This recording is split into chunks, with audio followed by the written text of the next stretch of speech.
Okay. Tell me what animals is this and tell me if it is carnivores or herbivores. Okay? Okay. Understand, class? Okay, ma'am. Okay. Okay, teacher. What animals is this? Ma'am. Ma'am. Cyrich, what animal is this?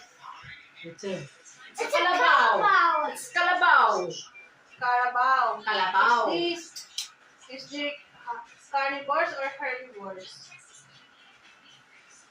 Herbivores. Yay! She's Good job, classmate. What is she's water. he is eating what? Grass. Grass. Herbivores.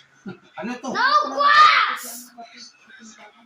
How about Next. this one? What animal Ma'am. is this? Mom. Simon, what animal is this? Tiger. Is this herbivores or carnivores? Herbivores. No? No. Carnivore. Herbivores.